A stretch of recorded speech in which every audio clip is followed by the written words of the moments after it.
আমার মাসি দেখতে খুব সুন্দরী ছিলেন। আমার মাসির বর তাকে তালাক দিয়ে দিল। মাসি তখন বিধবার মতো হয়ে গেলেন। মাসি তখন কলকাতায় আমার বাসাতেই থাকত। আমি মাসির রূপ দেখে কিছুতেই সহ্য করতে পারতাম না। আর তাই একদিন রাতে মাসিকে জোর করে। বাকিটা গল্পতেই বলা যাক। আমার বয়স তখন 14 বা 15 হবে। এমনি কলকাতাতে এখনকার মতো ভালো যাতায়াত ছিল না। সকাল আর দুপুর মিলিয়ে মোট 2টিই বাস ছিল সারাদিনে। খুব দুষ্ট ছিলাম বলেই দাদা বোর্ডিং এ ভর্তি করে দেন। দাদা তখন বিএস এর লেফটেন্যান্ট। বোর্ডিং এর ছুটিতে পালা করে আমাদের ছোট মাসির বাড়িতে ছুটি কাটাতে যেতে হতো। মা সরকারি চাকরি করতেন, তাই সময় সুযোগ হতো না দেখেই হৃদিকাদির সাথেই আমাদের পাঠিয়ে দিতেন। পাহাড়ে ঘেরা জায়গাটা আমাদের খুব ভালো লাগত। রীতা মেসোর ছোট বোন। আমাদের থেকে বিশেষ বড় ছিল না, বছর 5 হবে। দেখতে যেমন মিষ্টি, গান তেমন গাইতে পারত। আনন্দে কেটে যেত আমাদের কৈশোর। মাসির নাম খুব আধুনিক ছিল। মার থেকে ছোট মাসি 10 বছরের ছোট ছিলেন। হৃদিকা নাম হলেও সবাই মাসিকে হৃদা করেই ডাকত। অনেক স্নেহ করতেন আমাদের। আর চূড়ান্ত রান্না ছিল হাতের। তাই আসলে ওনার হাতের মোরব্বা, কই মাছের কালিয়া, আনারসের চাটনি খেয়ে মন ভরে যেত। যা বানাতেন মুখে স্বাদ লেগে থাকত। মেসো ব্যবসায়ী ছিলেন। এরপর আমরা ব্যারাকপুরে চলে আসি, বাবার বদলি হয়। ছোটবেলার সোনালি দিনগুলো চোখে ভাসে। হৃদা করেই ডাকতাম। বিহার থেকে ফিরে এসে হৃদার সাথে বা বড় মাসির সাথে যোগাযোগ হারিয়েই গেছিল। চিঠি ছাড়া কোনো যোগাযোগ থাকত না প্রায়। আর আমাদের বাড়িতে ফোন অনেক পরেই এসেছিল। বাবার বদলির 4 বছর পরে মাও বদলি হয়ে চলে আসেন। আমাদের ব্যস্তময় জীবন চলতে থাকে। আস্তে আস্তে স্মৃতি হতে থাকে। স্কুল শেষ করে, কলেজ শেষ করে, ইউনিভার্সিটি ছাড়িয়ে বেশ বড় হয়ে যাই। মা বাবার বয়স হয়েছে, দুজনেই রিটায়ার করে দাদার আশ্রয় নিয়েছেন। দাদার 2 ছেলে মেয়ে। দাদা তার পরিবার, মা বাবাকে নিয়ে খুব খুশি। আমি ছোট বলে আমার উপর দায়িত্ব কম ছিল। বয়স 27, বিয়া করলেই করা যায়, কিন্তু বিয়ার দিকে তেমন টান ছিল না। দাদা আম্বালা চলে যাওয়ার পর থেকেই আমি একটু বেশি বেপরোয়া হয়ে উঠলাম। ভালো ব্যাংকে উঁচু পোস্টে চাকরি করার সুবাদে পয়সার অভাব হতো না। বছরে 1-2 বার করে মা বাবা এসে থাকলেও দাদার বাচ্চাদের প্রতি তাদের টান থাকার কারণে আম্বালা ফিরে যেতেন। মা চাইতেন আমরা সবাই একসাথে থাকি, কিন্তু তা সম্ভব হতো না। মোবাইল বা ফোনের দৌলতে এখন কোনো দূরত্ব দূর ছিল না। রূপালীকে কে আমার ভালো লাগত, কিন্তু জীবনসঙ্গী হিসাবে ওকে ভাবিনি। মাঝে মাঝেই আমার ফ্ল্যাটে চলে আসতো রবিবারে। করেই আমার সময় কেটে যেত। রূপালীকে সেরকমই মেয়ে ছিল। ইংরেজি স্কুলে পড়ার দৌলতে সব কিছুই রপ্ত করে নিয়েছিল অল্প বয়সে।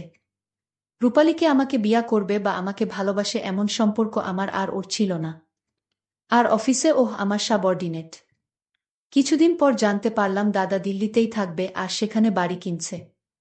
দাদার 2 ছেলে মেয়েকে সামলে বাড়ি কিনতে অনেক টাকার দরকার পড়ল। মা বাবা তাদের জমানো টাকা ঢেলে দিলেন দাদার বাড়ির পিছনে।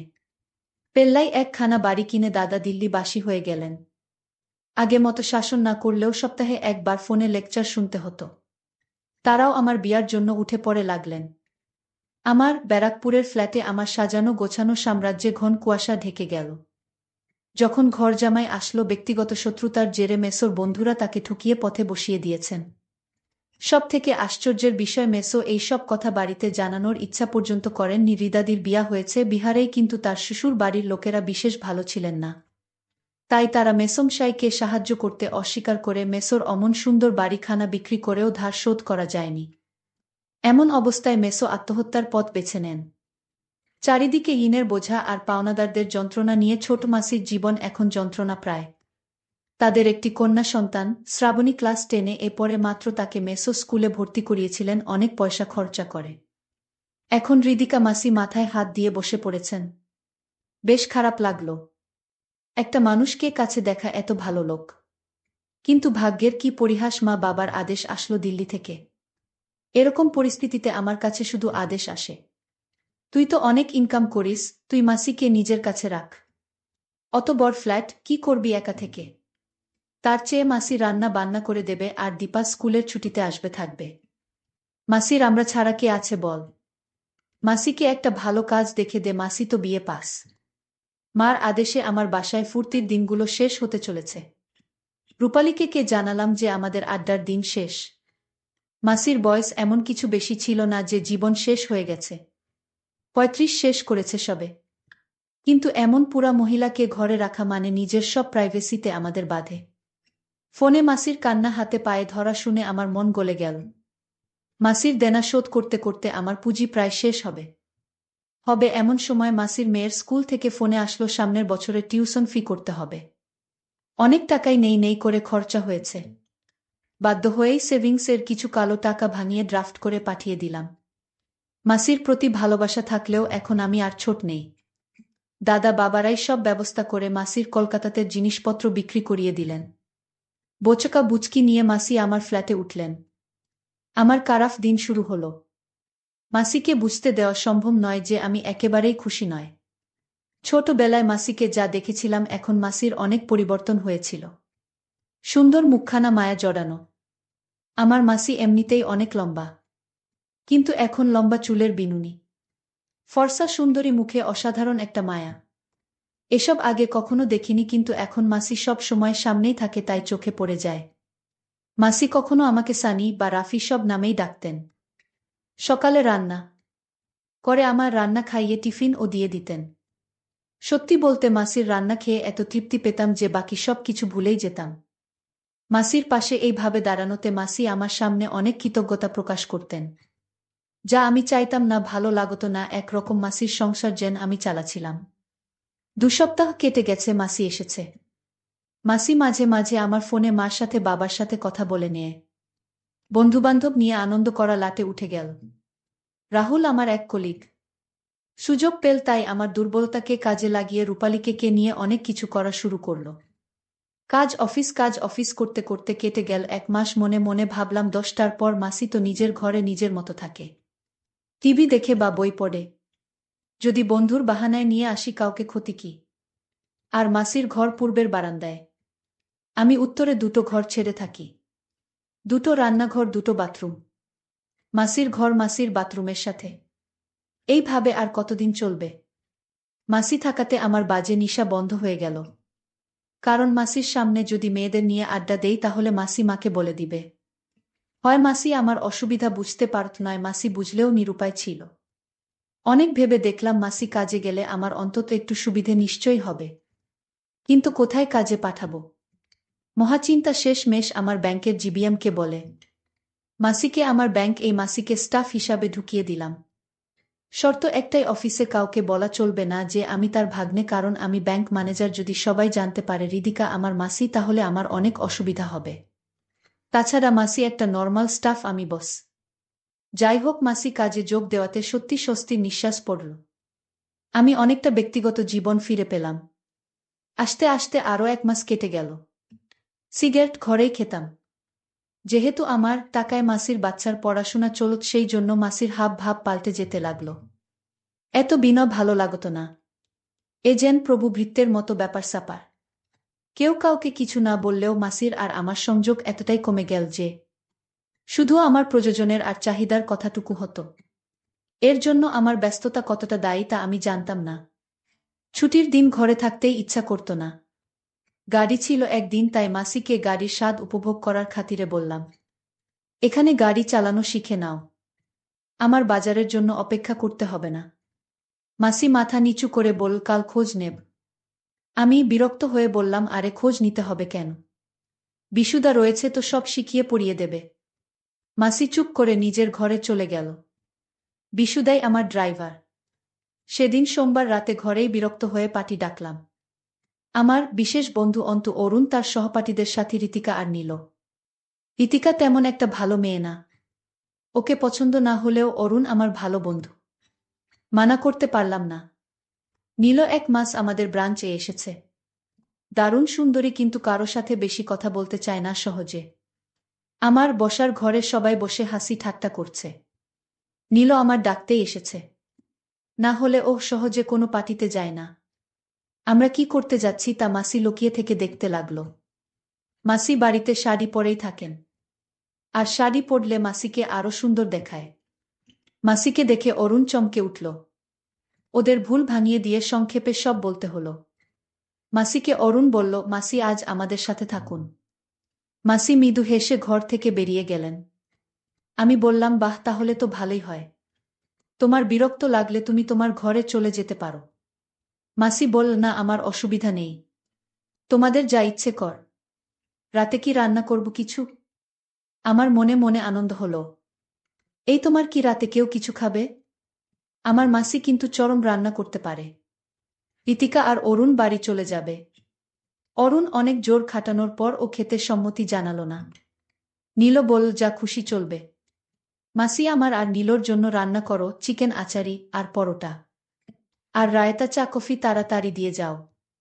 মাসি সম্মতি জানানোর মতো ঘাড় নেড়ে রান্নাঘরে চলে গেল। আমরা গান ছেড়ে নাচতে শুরু করলাম। আমার খাওয়া হয়নি বললেও ভুল হবে, অরুণ আর ঋতিকা যাবার জন্য বায়না শুরু করে দিল। কফির প্রশংসা কে কি করেছিল সত্যি বলতে আমার মনে নেই। শেষমেশ অরুণ আর ঋতিকা বেরিয়ে গেল। বুঝতে আমার অসুবিধা হলো না, এবার আমি আর নীল রইলাম। আমি গল্প করা শুরু করলাম, নীল সরল সোজা কিন্তু লোক বুঝে চলে। আমার হাই পোস্ট, তাই আমাকে সমীহ করলেও ওর মনে কি আছে বোঝা দেয়। তাই সাধারণভাবেই শুরু হলো কথাবার্তা। নীল কথা বলতে বলতে জানানো যে সে ব্যাঙ্গালোরে থেকে কলকাতায় এসেছে শুধু বদলি নিয়েই নয়, তার বাবাও এসেছে বদলি হয়ে। এছাড়া পড়াশোনা ব্যাঙ্গালোরেই করেছে। আমি বিয়ার কথা জিজ্ঞাসা করতেই কূপ দিয়ে গেল নীল। কি বিয়া? আমারই লাইনের মনে হলো নীলকে। আচ্ছা, তুমি তোমার মাসিকে ডাকছ না কেন এখানে? মাসিকে এখানে ডাকলে বিষয়টা খারাপ মনে হবে। কিন্তু মনে শয়তানি বুদ্ধি জাগল। যদি মাসিকে এখানে বসাই তাহলে মাসি মা বাবাকে আমার জীবনযাত্রা নিয়ে কিছুই বলতে পারবে না, আর কোনোভাবে যদি নীল বা অন্য কাউকে এনে পারি তাহলে মাসির মুখ বন্ধ হয়ে যাবে। নীল বলল, মাসি, এখন আমরা যা খাবো তা আপনারও খেতে হবে। যদি খেতে না চান তাহলে কিন্তু আমরা ভেবে নিব আপনি আমাদের হিংসা করেন। মাসি বলল, কি খেতে হবে আগে শুনি তো। দেখছ না আমরা কি পান করছি? তোমার তা পান করতে হবে। মাসি মৃদু হেসে বলল, আমার তোমাদের মতো অভ্যাস নেই। আর এখন আর এসব কি মানায়? নীল না না করে বল, না, ওসব চলবে না। এই একটা খেতেই হবে বলে আরেকটা মাসির হাতে ধরিয়ে দিল। মাসি না করলেও গল্পের ছলে এদিক ওদিক করে পুরোটা শরবত খেয়ে ফেল নিশার ঘোরে। নীল প্রশ্ন করল, আচ্ছা রিদা মাসি, রাফি কেমন ছেলে? মাসি নীলকে বল, ওহ ভগবান, একরকম আমার মালিক। আমি জানি না, এমন ভাব করে বললাম, কেন মাসি এমন কথা বলছো? তুমি জানো না নীল, রাফি আমায় নতুন জীবন দিয়েছে। ওর ঋণের বোঝায় আমি ডুবে আছি, আর জানি না কোনোদিন ঋণ শোধ করতে পারব কিনা। নীল বলল, আচ্ছা, ও যে সিগারেট খাচ্ছে? মাসি ওই কথা উড়িয়ে দিয়ে বলল, এখনকার ছেলে মেয়েরা একটু আধটু খায়, ওহ একা থাকে বেচারা, কি বা করবে। মাসির কথা শুনে ভালো লাগলো। নীল আর মাসি বুঝতে দিলাম না টিভির এর উপর আমি সিগারেট রাখি তোয়ালে চাপা দিয়ে। মাসির সংকোচ কাটাতে ঘর থেকে সিগারেট নিয়ে বেরিয়ে গেলাম। নীল এবার শালীনতার মাত্র ছাড়িয়ে ফেল। তুমি আসতে ওর কত অসুবিধা, ওর মেয়ে বন্ধুরা এখানে আসতেই পারে না। বাইরে থেকে দাঁড়িয়ে বারান্দায় আমি সব কথা শুনছি। সত্যি মাসি আমাকে মানে না, আমার পয়সার জন্য এমন কথা বলছে বুঝতে হবে। নানা অসুবিধা কোথায়, ওর মেয়ে বন্ধু আসলে আসবে। এখন ওর বিয়া করার কথা আমার জন্যই না, ওর কত কষ্ট। আমার জীবনে আর কি বা আছে? ওহ, আমার মেয়ের দায়িত্ব নিয়েছে, এটাই বড় কথা। তার জন্য আমি তো এমনিতেই ওর কাছে ঋণী। ও না থাকলে হয়তো আমার পথে বসতে হতো। আমি সত্যি সেইভাবে মাসি আমার সহানুভূতির নিচে চাপা পড়ে থাকতে দেখতে চাইনি। মাসি ঘরে আছে। আমিও ঘরে ঢুকলাম। মাসির কথাবার্তা এলোমেলো হয়ে গেছে। হয় আবোল তাবোল বকছে আর নীল মাসিকে মজার পাত্র বানাচ্ছে। মাসিকে দেখতে আজ অনেক সুন্দর দেখাচ্ছে। মাসিকে ছোটবেলায় দেখেছিলাম সুশ্রী মায়াময় মুখ। আমি ভাবলাম, মাসিকে আমার যে করে হোক আমার কথায় রাজি করাতে হবে। আমি মাসিকে বললাম, ছোটবেলা থেকে তুমি আমার সব কথা রেখে আসছো। আমি তোমায় এখন একটা কথা বলতে চাই। আর সেই কথাটা আমার মাকে বলা যাবে না। আমি মাসিকে বললাম, মাসি, আমি তোমার কাছে একটা জিনিস চাই। মাসি বলল, কি জিনিস? আমি বললাম, আমি চাই তুমি মেসোর সাথে রাতে যা করেছিলে আমি তোমায় তা করতে চাই। মাসি বলল, তুমি আমার যে উপকার করেছে তা আমি কোনোদিন ভুলতে পারবো না। আমি রাজি। তারপর মাসির সাথে এক সুখের রাজ্যে হারিয়ে গেলাম।